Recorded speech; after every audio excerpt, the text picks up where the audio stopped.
Welcome to the Edge of Greatness podcast.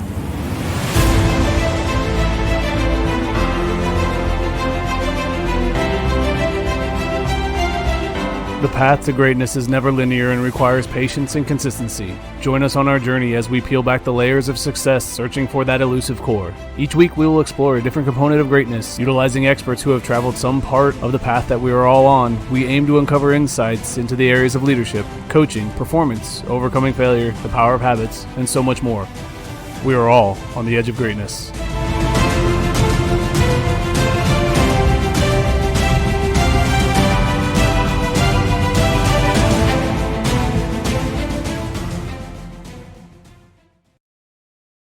Hello, and welcome back to another episode of the Edge of Greatness podcast. I'm your host, Charles Schultz, and today I have a very special guest with us, Kate Leavell.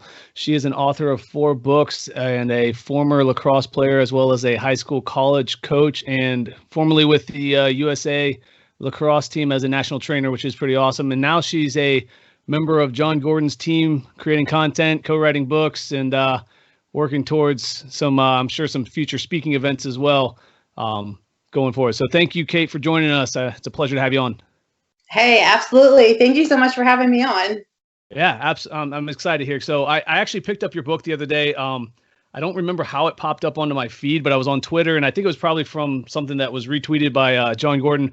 But I picked up your book, Confessions of an Imperfect Coach, and the story just like resonated with me because you see so many times coaches get stuck in this winning mindset and this mentality. And when you talked about it in your book, you know, in that transition from winning at all costs and teaching just like on the wrong, like what they did wrong instead of having the right, you know, approach to it, it kind of hit me close to home because I think when I first started coaching, I was the same way. I kind of like was like, hey, why are we doing this? Stop doing that. Stop doing that. Don't do this. Don't do this. And everything I said was no. And it kind of filtered into the way they played. So if you want to start, let's start with that journey from when you were coaching and how it changed you from going from a results-based coach to a positive leadership coach and some of that stuff. Yeah, absolutely. That was such a big transformation for me. And it's funny that I've been doing it that way for so long now that when I try to remember how I used to do it, that's kind of a distant memory. So that's how big that shift has been. And when I first started, it was very intentional every single day to keep myself in check. And I'm competitive. If you're coaching, you're competitive or you're in the wrong job, right? I mean, that's what we do. It's really difficult to separate your identity from the outcome of your game, your matches, you know, the performance of your athletes, because, you know, we're kind of being judged by what we can do with this team. So we get kind of like all gnarlied up in there with our teams. And I think that was weighing really heavily on me as a newer coach. And so I just, you know, I resorted to what I knew and how I had been led by people before me. And I think that's probably how most of us lead. So we just kind of resort back to what we know. And what I knew was coaches who were excellent at their craft, very great athletes, played at a high level, high expectations, and successful. And so I went, great, you know, this is what I'm going to do. And all great, because we want our teams to perform. The problem was I didn't know anything about culture, about relationships. And so I did what a lot of us do, which is I kind of like shut the curtain on that. And I said, you know, don't bring that here. This is about sports. I didn't realize that, you know, you can't separate the athlete from their life and who they are. So I was just trying to say, you know what, leave that at the door, come here, focus on your sport, and we're going to be great. So I threw in a couple fun days here and there. I was really nice to them when we weren't training, but when we were training, it was all in focus. You know, none of that sounds bad, but there was something missing, and that something was very small at the beginning, and it grew and it grew and it grew, and eventually it kept us from winning. And that's when it got my attention. You know, before that, I was like, this is just coaching. Coaching's difficult. Parents are difficult. Athletes are difficult, you know. But when we stopped winning, I was like, oh, okay, somebody shook me. You know, you got to do something because now you can't do what you're here to do. And it's really cool. I really believe in like divine intervention. I think where things are brought into your life. And so I was doing a coach's education clinic for U.S. lacrosse. And I was working with, you know, probably some coaches trying to get their level 1 certification. And I don't remember where I was. It's wherever the NFL Combine was that year, because the airport was full of these guys with huge necks. They were all on my plane. So I was actually worried about the weight limit on the plane. Right. Are we going to take off? Yeah, a little worried. It felt safe, but also, a little front heavy because they were all front.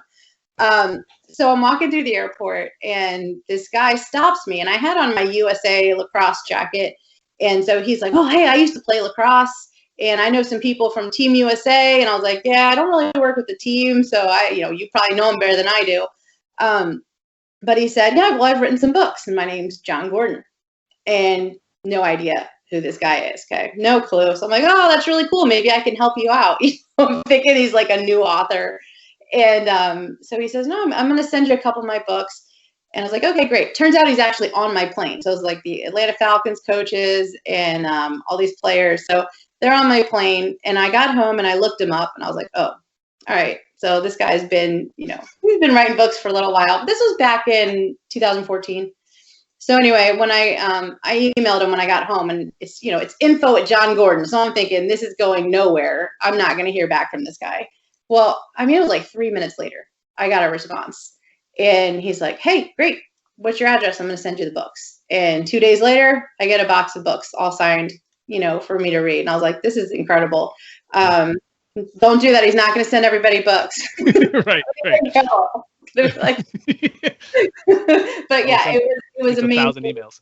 Yeah, Kate said you'd send us books. Yeah, right. And so I read The Energy Bus, and man, it was, John's writing is very simple. It's easy to get through, but it's powerful. And I just realized my entire idea of positivity has been wrong forever. I thought being positive was when you say, oh, you did a really good job. I'm really proud of you. And you're not really working that hard in order to kind of like boost your confidence. Well, that doesn't help anybody. And I'm a realist and I like to win. And so if you're doing a cruddy job, I'm going to tell you, you know what, you're not working to your potential. And I thought that makes me a good coach. And I still think that makes you a good coach. You got to be honest, right? Yeah. The reframe for me was that positivity isn't about where you are right now. It's still okay to be real about where you are right now. And you need to be real, in fact, if you're going to grow. However, positivity is about the total, complete belief that on the other side of this, you're going to be better for it. You're going to be closer to the people around you for it. You're going to grow from it, and you're going to be somewhere incredible. That on the other side, like you see this wall, you see nowhere around it. But if everything inside of you believes that the most beautiful mountain is sitting on the other side, you are going to find a way to scale that thing. If you're not sure that maybe like on the other side of the wall, there might be something worse than where you are right now, then you're not going to climb it. You're going to have fear. And so this reframe for me meant let your athletes be where they are and acknowledge where they are and empathize with where they are. And maybe you need to tell them where they are, a little dose of honesty, but then tell them, I've seen what you can do. I believe in what you can do. You're here for a reason. I chose you to be here for a reason. And maybe we're not performing where we need to right now, but I'm here to help you get over that wall. And I'm here to show you what's on the other side of it. And that was just a really big shift for me. So that was, instead of telling them, here's what you're doing wrong, it was, here's where we can improve. And here's why I believe in you and know that we can get to the other side. And my job is to transfer that belief into those athletes. And it was, I'm still coaching the same thing. It was just, it's a shift in how you say it, but a really, really powerful one. And I thought, I'll be positive, but we're probably not going to win. And I was like, all right, well, that's okay. It wasn't okay. It was really hard.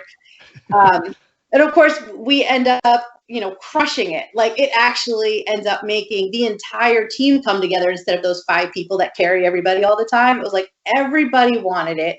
Everybody found a role. They were self-correcting on the field. It was really incredible. And I was like, okay, this actually works. Oh, who knew? And I've never looked back. And I actually, enjoyed coaching again, which was important.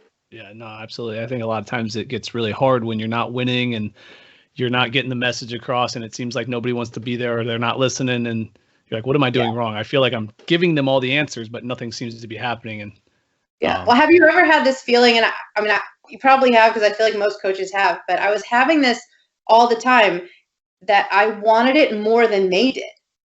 And I'm Yep. like, why do I want this more than you? Why am I begging you to train in the off season? Why am I begging you to bring more effort and to focus? And I was like, why am I doing that? Okay, maybe I'm not as good at this as I think I am. Yeah. Maybe this is on me and my approach and the way that I'm speaking to them. And the more I blamed the athletes for not wanting it, for not bringing it, whatever, the worse it got. And there are so many coaches out there, and this is why I do what I do, because it's not just sports, it's leadership, it's teaching, it's everything, who are still blaming because they're going, I have the tools. I have all this knowledge. I have all these things that I've compiled in my lifetime, and I'm ready to hand it to you. And you should be standing here like little baby birds going, give me the food, right? Give me the stuff. Right. Why aren't you doing that? And it's because the first half of coaching is having the knowledge, having the tools. And the other half is creating an environment where your athletes or the people you're teaching are hungry and open and accepting to learn it. And I think we're missing that part. And nobody's being taught that part. And so I was like, fine, I'll teach it, because I had to learn it the hard way. Maybe I can save somebody from what I went through, and maybe we can save some coaches from leaving. Yeah, no, because there's a lot of probably really good coaches out there who end up leaving because they get frustrated with that process of figuring out how to connect and be positive and do all those different changes. So, and I'm glad you mentioned that it's not just about the sports stuff, because a lot of what, I relate a lot to sports because that's my background. But I'm doing this podcast because I want people to understand that after sports, there's still opportunities to lead and grow and be responsible for other people's success. And so I'm glad that you said that, outside of sports, this is something that can benefit you in understanding how to work this. So for somebody who's wanting or looking to be different, to make a change from maybe not necessarily being negative, but being focused on the wrong thing, how would you recommend them going about changing their mindset or working towards, because you said that they have to be intentional. So what's a tip or a suggestion you would make for someone like that? Yeah, I would say two things. So the first one, my brain always goes so fast, I'm going to forget the second one before I get there. But That's all right. The first one is the intention has to be set every single day. So that may mean you show up to practice a few minutes early, or the night before, whenever it is. I mean, I know we're all running around. If you're coaching, it's usually not because you have, extra time on your hands. But take that couple of minutes and write something on the top of your practice plan. First of all, if you don't have a practice plan, that's another podcast. But, like right. On the top of your plan, write maybe it's a word. Maybe it's something you want to focus. I want to be more patient. I know I haven't been patient this week. I don't feel patient today because work was crazy. I need to really think about being patient in every interaction that I have. Or I need to be more connected today with the athletes. So give yourself an intention. If you have a little more time, set a couple of intentions for the day. So it might be what I like to give this to the athletes to do as well as an assignment. So you can all do it at the same time. Give yourself 5 minutes. Your practice will be way better. So while you're doing this, your athletes are doing it for their team. Who are two people I want to encourage today? What is the focus that I really, if I walk away from practice today, I'm going to say that was a success. So what's the one thing? And then what do I want to improve on from yesterday? And so that's just, and then the team does it as well, because then they're going in intentional, because it's the same thing. They're coming from school. They're coming from, if it's Saturday morning, who knows, they're thinking about breakfast still. So it's like their brain is now shifting into, getting something out of that practice. And it really helps for yourself and for your athletes, because if they feel like they're not doing well, then they can recenter. And as a coach, you can cue them and say, hey, well, what was your focus today? Well, you're not doing well in that one thing, but what's your focus? Well, how are you doing on that? Let's get back to that. Because, if you hear about the, all these studies they do, one of the, exercises is you throw a whole bunch of markers up in the air and you tell someone, catch as many markers as you can.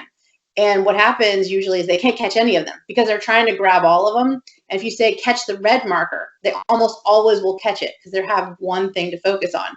So get them to redial in. Same for yourself, like, man, that practice was a mess. We all have those days where we leave and we're like, I don't know why I even had practice today. Like, we're worse than we were the day before. But if you say, well, my intention was to get them really excited about training, for something, or, my intention was to really improve this one tiny skill that I know was going to affect them later on. Well, did we do that? Oh yeah, we did. The rest of the practice was a hot mess, but I accomplished what I came in here to do.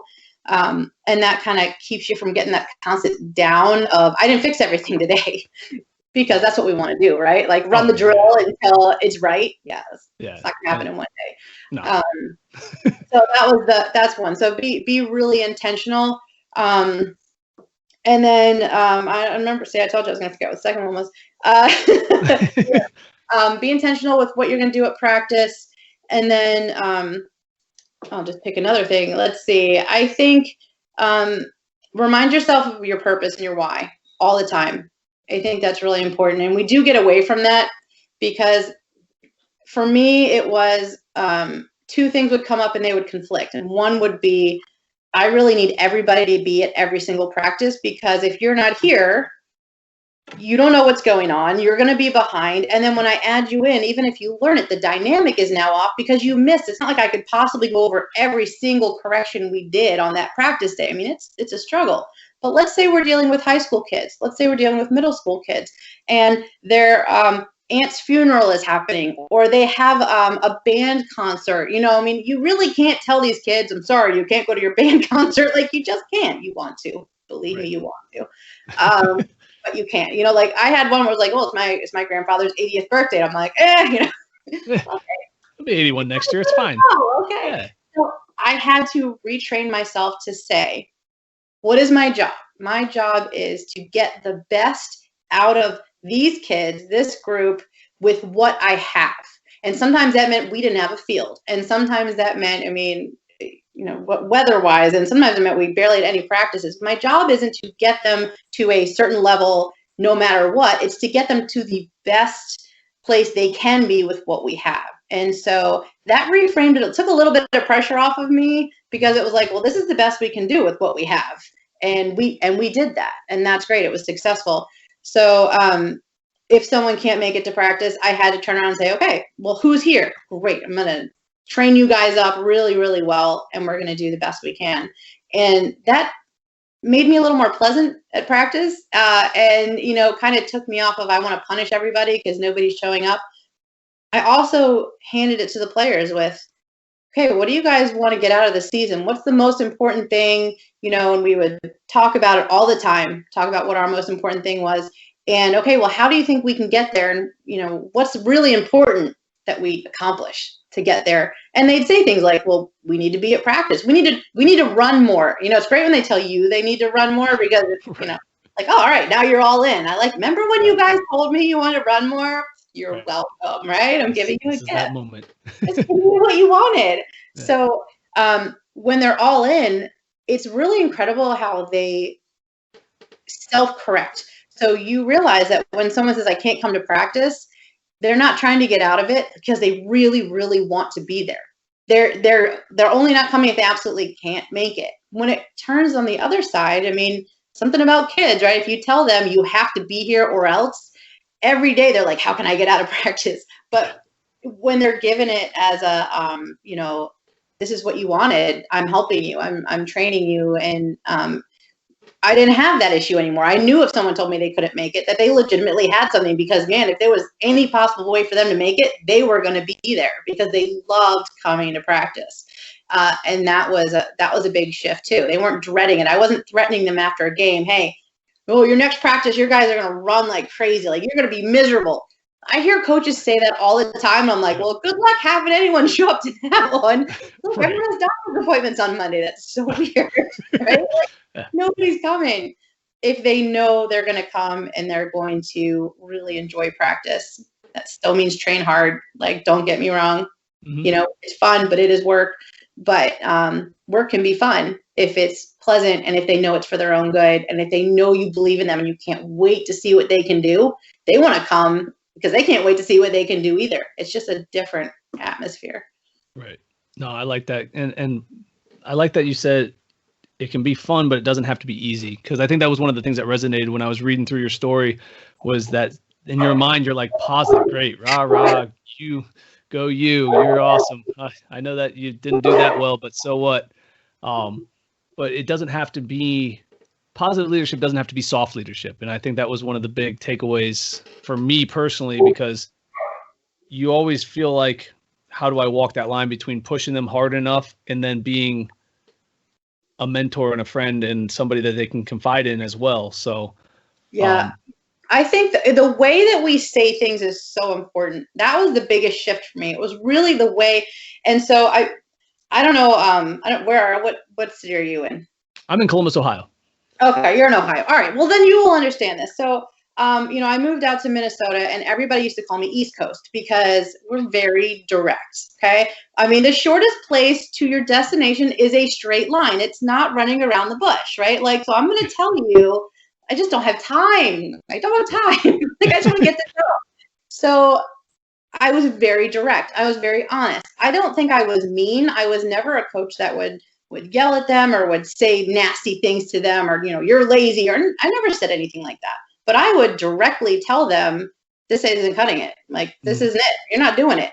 And they didn't take that well. Like they would go home and be like, my coach attacked me. And I'm like, what are you talking about? Like, I didn't attack you. I literally just said, you're not doing what you need to do. Like, you need to step up, And the problem was, because it wasn't really that in itself was so bad. It was that the feeling they were getting behind that was, you are not enough.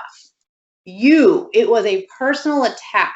And so it didn't matter what words I used, because they were not hearing, I believe in you, I care about you, and this is in your best interest. Now, I knew all those things to be true, but I did what we all do, right? Which is assume that they knew that because I'm their coach and that's my job, that obviously everything I say to you, and because at the first practice I told them over and over again, everything I say to you is to make you better, right? Well, I don't remember that. So I had to rephrase. I had to remember, take the time. And it seems like, I think all the culture stuff seems like extra time. And people say, well, if I have time, I'll add it in. We'll do team building. We'll add a day of this. Well, that's what I did, and it imploded.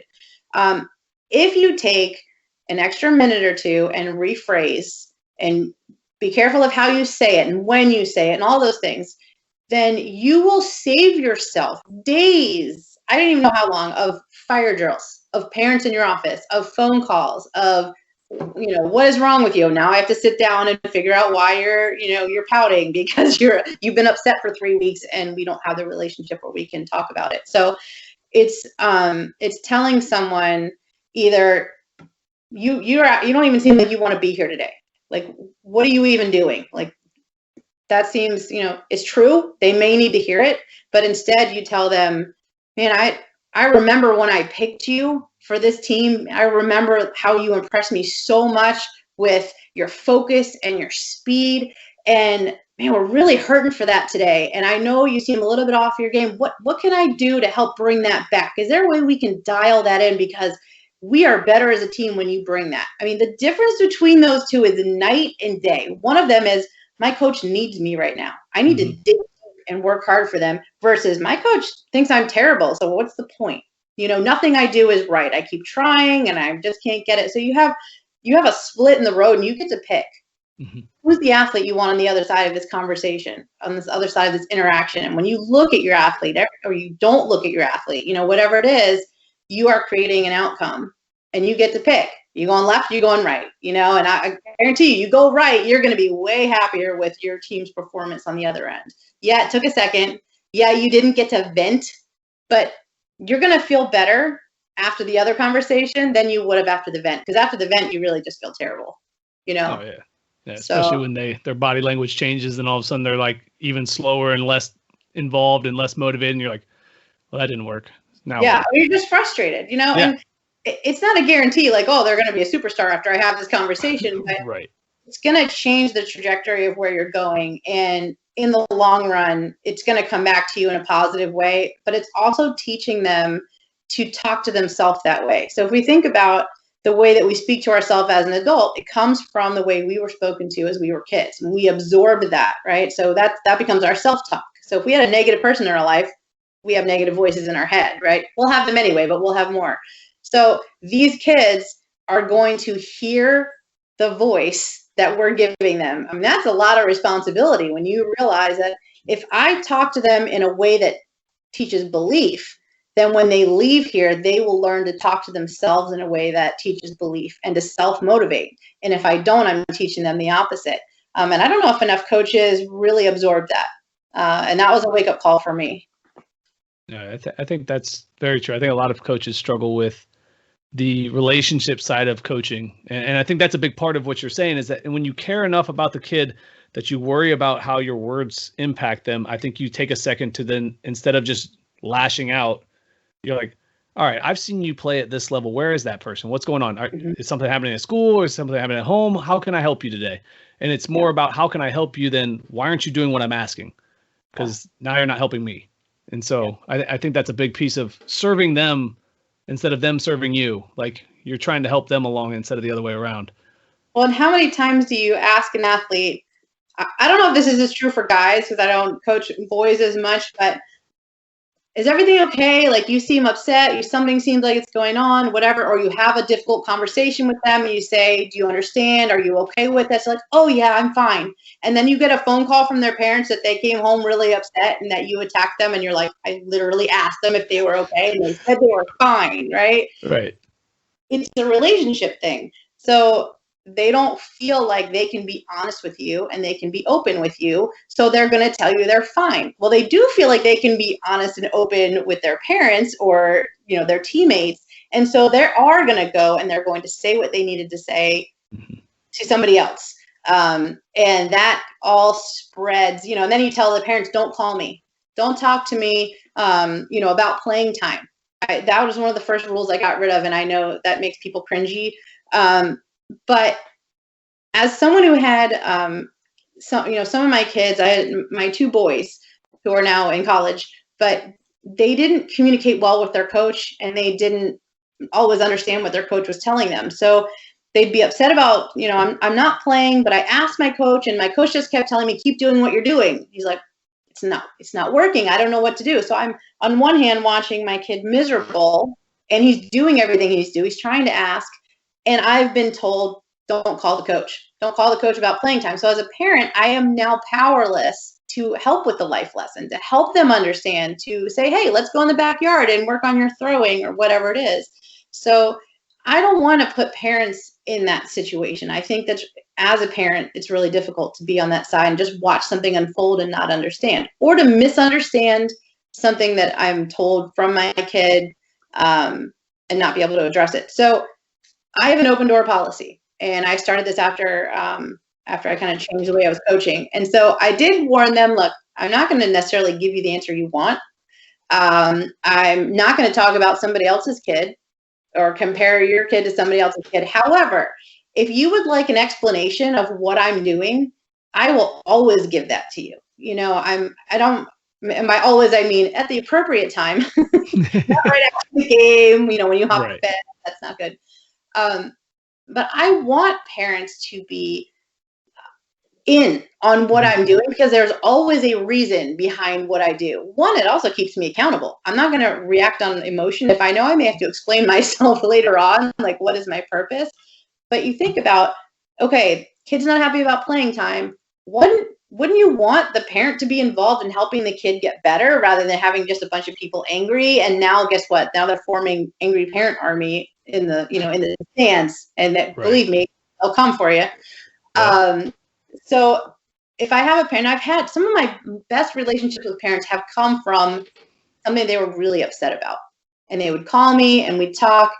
And then my other kind of promise with the open door is, or about playing time, I guess in general, is that if you're not happy about playing time, I will sit down with the athlete. I will sit down with the athlete and the parent if you want to, and I will give you an action plan. Like, this is where I need you to improve. Here are some drills that you can do, and here's your follow-up meeting. So in 1 week or 2 weeks or whatever it is, we will sit down and we'll talk about, okay, what have you been doing? Have you made any improvements here? Is this going to change where you are, or is there more that we need to do? And then the parents are able to say, oh, okay, you need to work on throwing. So we can go in the backyard and we can do that. Or what else can he do? Oh, he can go find a wall. He can throw off a wall. So now we have a team. It takes a village, right? Now we have a team. The other thing is, when there's someone in the stands, you have that one parent that doesn't take advantage of the open door. and they start talking, well, coach is doing this and the coach doesn't ever let this person play, whatever. You have the parents who have been talking to you and know what you're doing, turn around and go, oh no, I talked to them. That's what they're doing. And then that person's like, done. You just killed the drama on the spot. So please come into my office, because I'd rather you tell me than, that I'm telling you, the parent army it's scary. People are losing their jobs over it. Mm-hmm. It's a serious thing. And you've got to stay connected. And, the parent loves the kid. You love the kid, hopefully, most of the time, right? But you all want the same things. So I just think in the end, keeping in alignment with the best interest of the kid, and they know that you have your kid's best interest at heart, then it really makes things a little more seamless, and it kills the kitchen table talk. Yeah. Because the kitchen table talk is the kid complains, the parent complains, the kid complains, and then the next day the kid comes to practice, no longer respects you and wants to listen to you. Right. And that's just a toxin that's going to grow on the team. So a lot of this kind of addresses that. Yeah, and that makes my life a lot easier. Yeah. It almost sounds like that's even more into like what your culture was building. Like having that open door policy with the parents was all part of the culture of positivity and talking and communicating and being involved with everybody who's part of your family. Like that's a big thing for me, is the team is a family, which means that your family is my family. So to have that communication, I think that's something that's vital. And I've obviously not coached for so long that I've seen it all, but I've had an opportunity to coach with two different head coaches, and one didn't communicate with parents at all and said, I will not talk to you about playing time, what we're doing at practice, and all this other stuff. And I had another coach who said, just don't talk to me for 24 hours after a competition. Other than that, you can communicate with me all you want. And they were very different cultures. They were very different setups. They were very different like levels of success, because I believe that people were on the same page. And I think that's so valuable to have that. I think that too, that the vulnerability is going to be another really key piece. And one of the first things I say to my teams, and this has been at every level, and I'll say it at the parent meeting if it's, the younger kids, is that I'm human. So I promise you at some point I'm going to say something, I'm going to do something that is going to let you down. And it's not because I want to. I'm going to work every single day to be the best coach possible. If I could be perfect, I would give you perfection. I just can't. And so all I'm asking is that you will allow me to be human, and you'll forgive me if I come to you and I ask for that. And in return, I'm going to do the same for you, because you're going to come to practice one day and you're going to be having a rough day and you're going to say something that you regret. Or you're not going to perform the way you're supposed to. You're going to make a mistake. You're going to make a poor choice. I guarantee you, everyone here is going to make a poor choice at one point during the season. And so what I'm asking is that we all are intending to be the very best people that we can be. But on the other hand, we're going to allow each other to be human. And I think that vulnerability is really important, because the old school way of coaching was don't question me. Don't ask what I'm doing, and just do it. Just do it, because I'm the coach and I know what I'm doing. And, obviously there's respect, and they have to learn how to be respectful, and they can't call you out on the field like, coach, that's dumb, I'm not doing that. They have to understand that. But there also has to be a place where they can be heard and they can have an opinion. And man, these kids are smart. I mean, we don't give them enough credit for how much they think and how much they really put into, their craft and learning and all of that. And so I think it's really good that they feel valued and feel like they have a place to contribute. So that's where those one-on-one meetings come in. Really, really important. At the high school level, I didn't really have them. I didn't have one-on-one meetings, and maybe an exit meeting, like Tia. Yeah. But man, I needed to have more meetings. When I started coaching college, and I had one-on-one meetings, every week. And of course, you're being paid to be there all day, so it's a little different. But pick 2 or 3 people every single day and stay for an extra 15 minutes. I know it all adds up, but it's so worth it, because it's check in. How are you doing? How are you doing at school? Is there anything, going on between you and your teammates that I can help you with? What's the vibe on the team? It's just a check-in. It's a temperature gauge, so that you don't find out when your house is burning down that there's a fire. Because then it's too late. And and I know in my book I talked about that little drip in the sink, and then all of a sudden the sink spills over, and it's too late. You can't put the water back up. Mm-hmm. You can't ignore the little stuff, and the only way you're going to find out is if you talk to them. And that's building relationships, That's what that check-in does. It alerts you to things. I don't know how many coaches I work with now that will tell me, our team is great. Like, we could use some motivation. We need to pop back from some adversity, but we don't have any drama on our team. We don't have any issues. And then I'll sit down with their team and I will get like a list like this, how miserable they are and their coach hates them. And I'm like, oh boy, but it's not uncommon to have a huge disconnect because they don't want to tell you how they feel, because that's the only time you talk to them is when there's a problem. So they don't have that relationship. So that relationship building is huge. Yeah, I like the team meeting and talking with players and parents about being human and making mistakes, because that's one of the big shifts I've made. So I recently, I guess it's been a few years now, I got my master's from OU in coaching education. And since that point, I found myself being more open to understanding that I don't know that much. Like in the coaching world, I feel like I'm a decent coach, but I don't know anything as far as what I can possibly learn. So I've had conversations with players and coaches and teammates and during practice of like, well, that drill sucked and that's on me because that didn't go at all like I planned. And so we're going to try something different now. I said that a lot of times. Oh, it's terrible. Let's just not do this anymore. We're going to cut this one out. Let's water break. I told him. I just made that up 5 minutes ago, and in my head it went really well. Oh, it's funny how it looks so good in my head. Why is this not working? Yeah. Why are there 3 stations named A? I don't know. I just came up with it 2 minutes ago.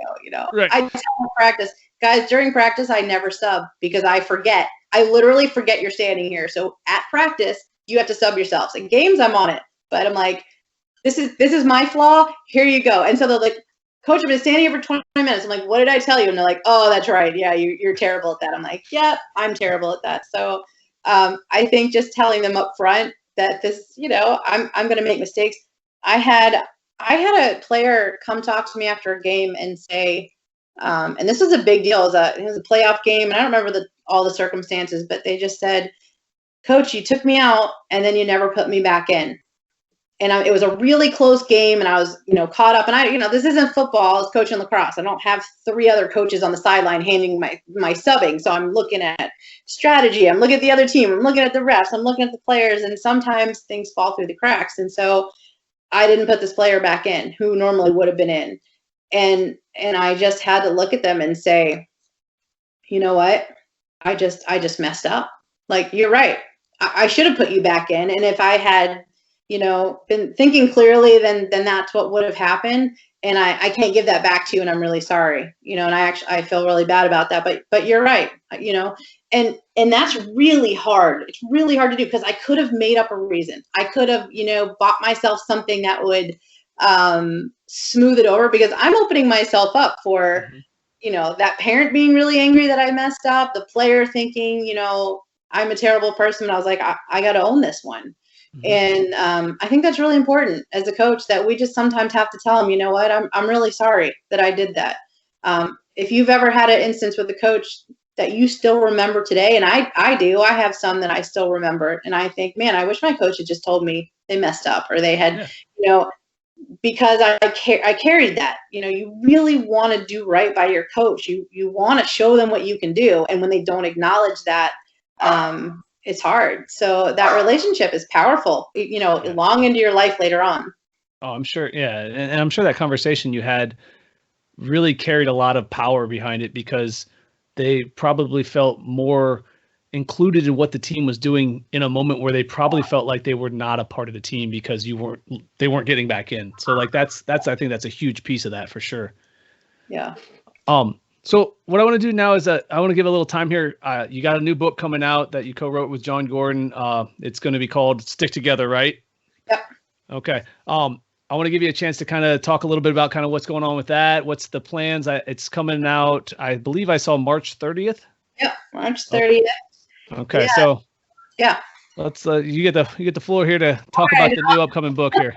All right. Well, I can't give you any secrets, but you know what? I'm wearing my Stick Together Look at that. It was not planned.